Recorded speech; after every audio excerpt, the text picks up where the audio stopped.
Hey everybody, this is Amelia with Quick Property Solutions, making a video today about the top 5 neighborhoods in Detroit for real estate investing. First off, I want to state that this list is completely subjective. Detroit is an extremely large city, has some great neighborhoods and some great communities in the area, and this list is based off of other factors such as values, rising values in the neighborhood, and also, to be honest, I do a lot more deals in some of these areas. I know there are other great areas, but I don't really get too many deals in those areas. So what I want to do is I'm going to go through my top 5 neighborhoods, and I'm going to use one of my favorite websites that I go to, Redfin, to give you a breakdown and show you how I was able to come up with the values for some of these neighborhoods. And we're going to start off with number 1, which is Virginia Park, Boston-Edison, zip code 48206. Now, what I want to do is this is going to be just a general overview of my top 5 neighborhoods, but I want to create separate videos on each zip code in each neighborhood so you can get a better understanding. But I'm just going to shoot this quick video just so you could get an understanding of the zip codes that I like in the city. Second zip code is 48224, which is East Inglis Village. Now that is on the east side, and for those of you who are new to investing in Detroit, if you don't know the difference between the west and the east side, I do have a video that explains how to evaluate which side is which, and I'm going to put a link in the description and also a link in the video. Number 3 is going to be 48215, which is Jefferson Chalmers. Number 4 is going to be the zip code 48221, which is University District. It's going to be over there by Livernois and 8 Mile down to McNichols. And number 5 is going to be 48223 Rosedale Park, which is on the west side.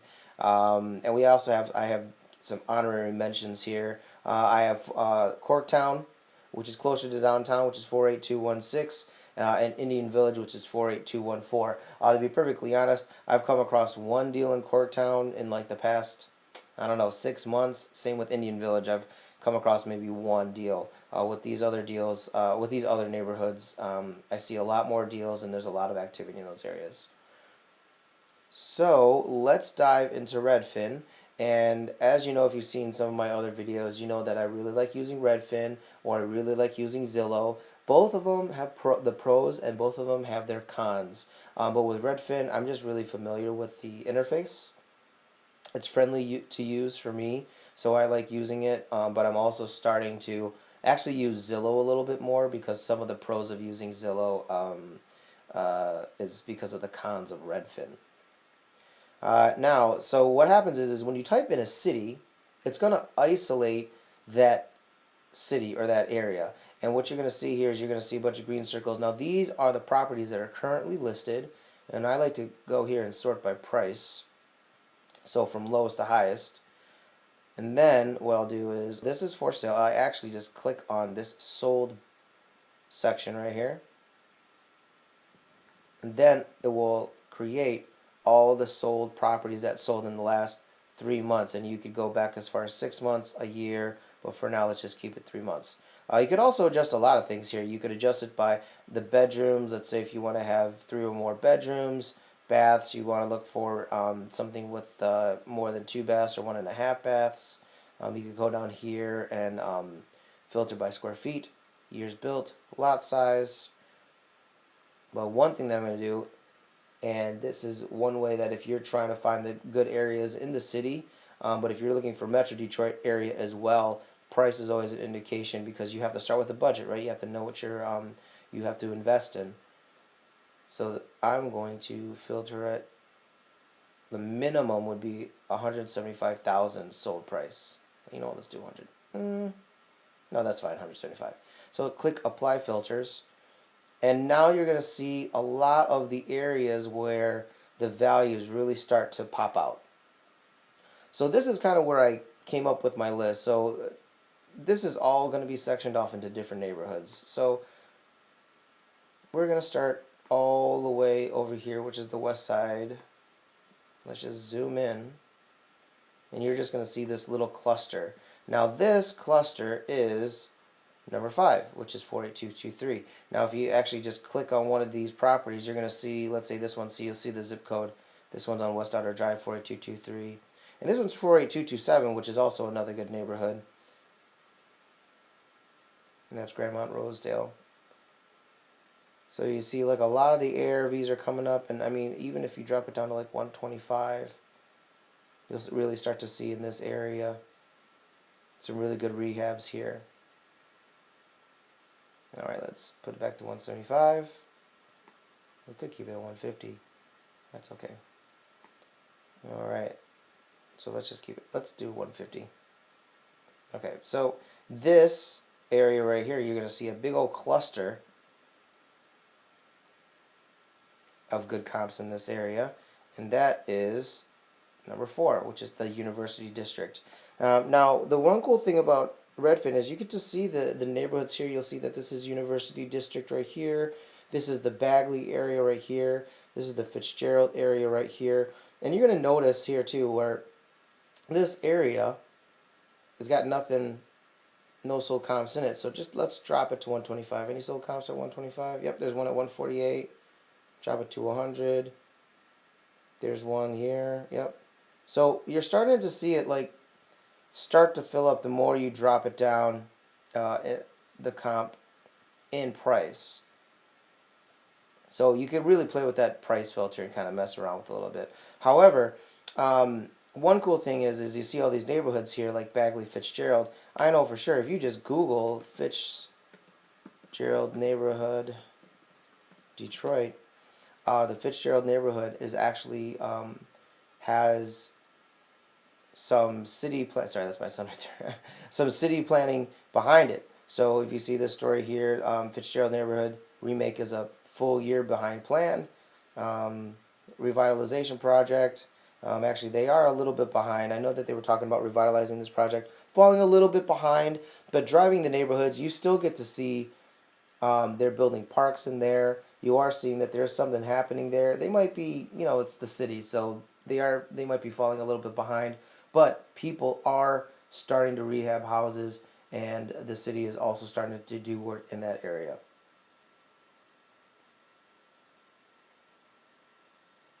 So you can click on any of these. So if you ever see areas, if you're ever on a map and you see neighborhoods, you can always Google it and see if there's anything going on in that neighborhood. Google is your friend. Okay, so let's zoom out a little bit.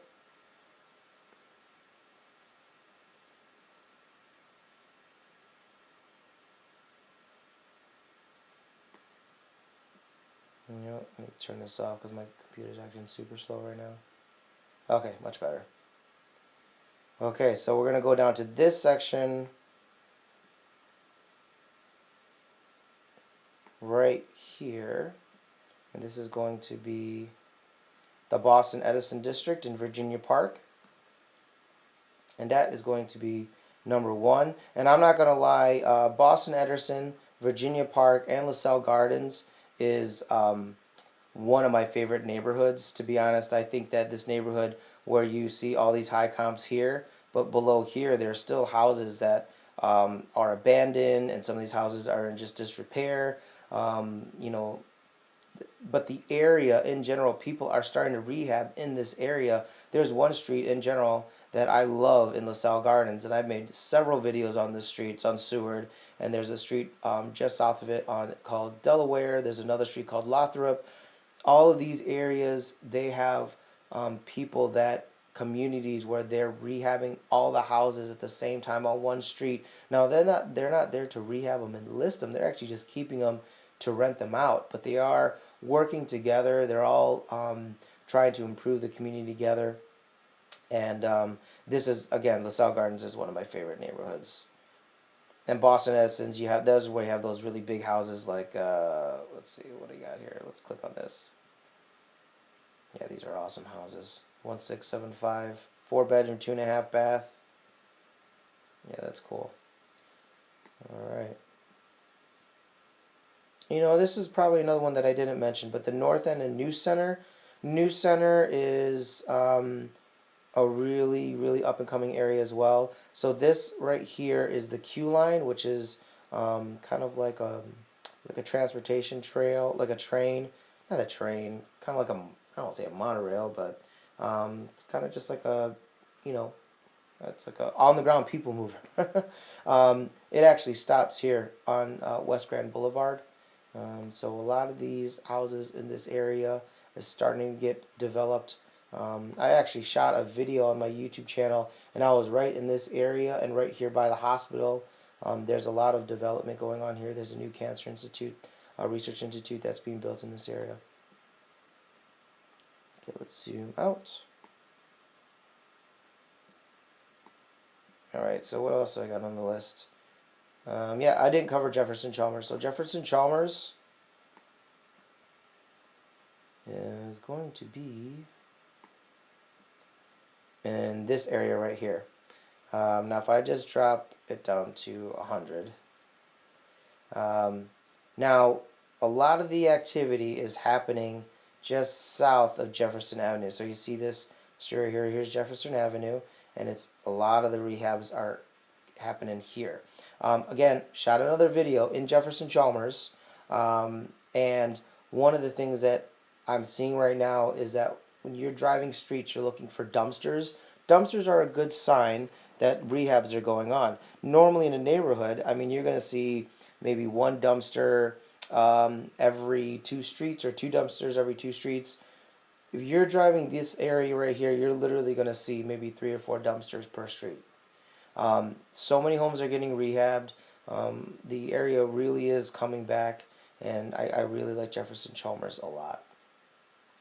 And then the last one is going to be up here, East English Village. What I'm going to do is let's bring it back to 150 again. Actually, let's bring it to 125. That's fine. Yeah. So East English Village. So there's like a lot of rehabs and a lot of activity going in this area. Matter of fact, we just finished a rehab in this area. We're starting on 2 more, and really like this area. It's starting to see the infrastructure being improved. The neighbors, really good community out there. Just talking to some of the neighbors, and people really look out for each other in those certain areas. And this neighborhood, Morningside, a lot of the neighborhoods in here are going to start eventually to get worked on because there's going to be a spillover from East English Village. So what's going to happen is sooner or later, a lot of these houses are going to get priced out. So people are going to start pushing off into this area on the Morningside. So there are my top 5 picks for the neighborhoods, and again, completely subjective. There's so many great neighborhoods, and what I'm going to do is I'm going to shoot another video covering like underrated neighborhoods in Detroit, areas where there are great rentals in Detroit, because we do have some clients that are looking for buy and hold specifically. They're not looking to rehab, and there are some areas in Detroit that are really, really great, but to be honest, they're really not in the headlines. No one's really talking about them. But if you drive the subdivision, you drive the neighborhood, you drive the streets, you see there are shops open, you see there are neighbors walking out, kids playing in the yards, grasses are cut. It's a good community, and I'm going to be diving into those videos and making more of those videos as well, as also covering each of these zip codes in separate videos. But I hope you guys liked the video. The website is quickpropertysolutions.co. We do have a cash buyers list. I got a link in the description below. If you like the video, please like it. If you want to leave a comment and just let me know any other videos, any other neighborhoods you want me to cover. Sometimes I'll actually just go to a neighborhood and walk it and just shoot the neighborhood, shoot the vlog right on the street. So if you're interested in me doing that, let me know. Shout it out. And thanks for watching, and we'll see you next time.